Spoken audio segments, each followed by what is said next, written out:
tips and tools to no longer become impoverished in the spiritual realm, maybe it's as easy as starting to join a meditation to start to create some space in your nervous system, right? Because it's all about you opening yourself up. Maybe you already meditate and you're like, I've been doing this. Why am I doing that? Well, maybe you need to spend more time in nature and get into the frequency of nature and the flow of the earth.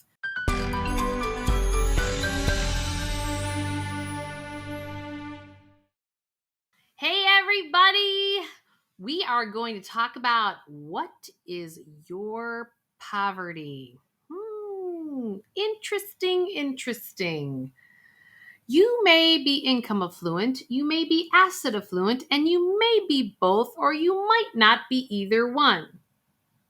But I guarantee you there's one area of your life that you're feeling a bit impoverished.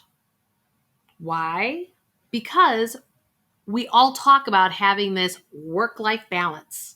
So while we jump into this, I want to remind you to please hit the subscribe, like, and notification bell, and please share this because every single one of us deserve to have a life that we love. And so many of us are not living a life with our heart's desires. And I'm here to help you get there because we don't normally shift because we financially pigeonholed ourselves into a lifestyle. No matter whether it's a big one or a small one or in between, we're not shifting because we don't actually see the roadmap of how. So let's start to crack it open in terms of poverty. Now, if you've read either one of my books, The Emotion Behind Money, Awaken Your Wealth, and you'll hear it again in my third book that's coming out shortly, that we have to look at all these different areas of our lives. There's our personal life, our work life, our financial life, our spiritual life, our family life. And when we look at those different areas of life, they fold into, you'll often hear me refer to things that we as human beings are what I would call a fourfold being. There's the mental part of us, there's the emotional part of us, the spiritual, and the physical. So any area of those lives, I look at it this way. I wrote it down like the financial is definitely the mental, right? So we're going to use finance as the mental piece. And then there's the spiritual piece. That's you connecting to your authenticity. And you may or may not define that through religion or through the universe. No shame, no blame. It's whatever you defined it as, right? Then all of that's okay. Then we have the emotional. So that shows up in like our romantic relationships or our family relationships, right? That's our emotional. And then we have the physical, which is our health. So let's kind of take a look at where you might be impoverished. So I've had lots of conversations with people through the years where you've done a great job in terms of a career. You're income affluent, you're making it, you're doing it. And here in America, it's like you're doing the American dream.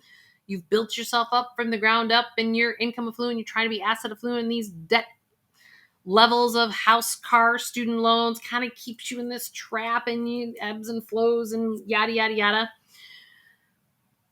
But then you created a great career. Married, kids, or never married kids, but super successful. Maybe you're impoverished in your romantic life because you've ignored your personal life for the career. Maybe you're impoverished because you did it to grow the career and the money, and now you're getting divorced because you forgot to fill the emotional bank account of the spouse. Maybe you're impoverished because you became an executive or a successful doctor and you're not even close to being the ideal health model for any of those patients you have or employees that you have in your company because you've not dealt with what's coming up. And so you've grown disease over time because remember, if you watch some of my other videos, I talk about when we don't process our emotions in the moment, what happens is it crystallizes in our body. And that crystallization over the years, that's where disease then comes from. There's a reason MBA programs today actually have courses for executives to get to more optimal health, because usually that's where they're impoverished many times. So, where's your impoverishment? Where are you sitting in a state of poverty? Okay. You want to play? I want you to play for just a second. Close your eyes. I want you to take a deep breath in.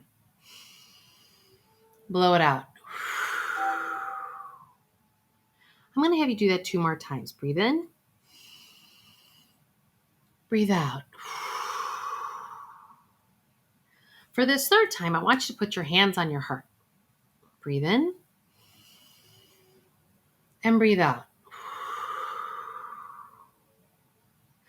Where are you impoverished in your life? Where are you at a state of poverty? What popped in? I don't want you to think about it for too long. Why? Because then we get into our heads and we don't get into our knowing, and our knowing is in our hearts.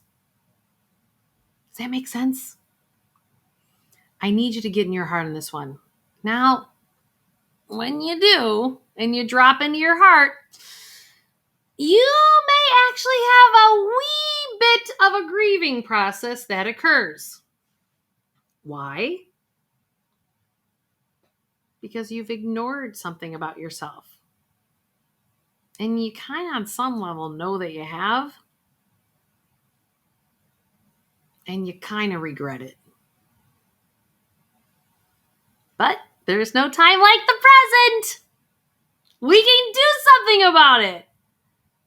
But we can't do anything about anything until we recognize our reality, accept the reality that we have created for our own lives right now, and then choose to go do something else about it. Make sense? So, now that you've recognized an area of your life that you feel impoverished, I need you to decide, what do you want to do about it? So let's dig down into these different areas. So I wrote down here, if you're feeling impoverished in your financial life, right? That's actual physical money. Well, it's about your debts, most likely, or that you're spending more than what you take in. And you're always chasing the next dollar or the next euro or the next yen, wherever you're from around the world. Peso, could be from anywhere. Canadian dollar. If you're impoverished in the financial realm, I need you to take a look. Write down your debt levels. Write down the interest rates. And write down a game plan of how you're going to choose to no longer be impoverished. If you need some help with that, you need to dig deeper on that, get my book, The Emotion Behind Money, because usually the debts are created from that. Now, what if you're impoverished in your spiritual realm? Well, I'll tell you right now, you're impoverished from that perspective because you're probably still in your stress response system. Do you know what I mean by that? Your stress response system is going to be in 5 different ways. That means you're trying to control or entrain others. You're trying to fix it. You're trying to people please. You disassociate. You check out. These are the ways that if you're responding to stress in the world in that way, that means you're reacting, which means you're in your limiting belief patterning. That if you watch some of my other videos, I talk about that comes from your subconscious mind, not your conscious mind, which is 95% of the time, because Dr. Bruce Lipton talks about that in his Biology of Belief, right? When you can recognize you're impoverished in your spiritual because you are responding from this stress response system, which is your subconscious mind, as opposed to being able to observe what comes up in the moment in your life and recognize it and go, oh, I'm not going to react. I'm just going to observe. And then maybe do nothing, maybe just observe, and maybe just allow things to rise. So, tips and tools to no longer become impoverished in a spiritual realm? Maybe it's as easy as starting to join a meditation to start to create some space in your nervous system, right? Because it's all about you opening yourself up. Maybe you already meditate and you're like, I've been doing this. Why am I doing this? Well, maybe you need to spend more time in nature and get into the frequency of nature and the flow of the earth. This is why I always talk about cash flow and not budgets. Budgets, you need to flow like a river. You need to flow abundantly.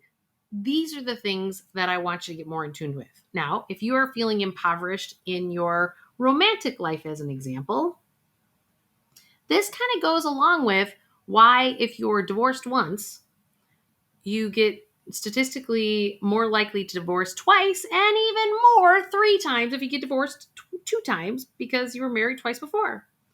This happens because you are being given an opportunity to actually do your soul work here. And what does that mean?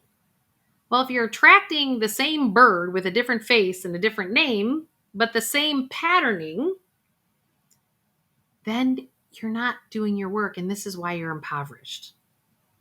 So it takes looking in the mirror of going, if I want a different outcome, and I talk about this, I always talk about, subtitle of my book, Motion Behind Money, is Build Your Wealth from the Inside Out. Well, it's because we live in a holographic universe. So if you on the inside are producing reactions and responses and how you're plugging into the world, well, then you're going to keep getting the same bird that comes at you. It's not only going to be in romantic relationships, it's going to be the same boss. It's going to be the same coworkers. It's going to be the same, you can X out your entire family, but you're not going to have a surrogate family that's going to do the same darn thing to you. Why? Because something needs to shift inside of you. And that's why you might be impoverished in whatever kind of romantic relationships you want, or family relationships that you desire, or employer relationships that you want. It's an inside job, not an outside job. The fourth area I want you to consider that you could be impoverished by, that would be good health. So you may have negotiated yourself away. Those of you who believe in the law of attraction, you cannot manifest fully in the law of attraction if you are not taking care of your physical self. We do not realize it. This is where the crux is. It's your fourfold being: physical, mental, emotional, and spiritual. On the physical part, that means eating alkaline foods, having like green juices 3 days a week, exercising 3 days a week. If we're not doing those things, which raise our vibration, create less energetic density, and this is all proven by science. So if you're impoverished in your physical self, well, then I challenge you to start. If you don't work out at all, okay, great. Start with 1 day a week. And then and don't, promise me, don't eat any foods you don't like, and don't do any exercises you don't like. Why? You're not going to stick to it. I promise you that. So, like, as an example, I got a Peloton. You know why I like about my Peloton? And I got the treadmill. Because I can do yoga, I can do stretching, I can do boot camps, I can do just weightlifting, I can do running, I can do walking, I can do hiking. I can do all this on a Peloton, and I have like 20 different instructors I can choose it from. Lots of choice. I'm a personality where I like lots of choice. So I position myself to be lucky to have something, because I operate better with a coach. My personality says that all day long whenever I take personality tests. So I love having a trainer with my machine, and it works with my life. That may not work for you, but it's important for you to choose things that make you feel expansive and not things that are limiting.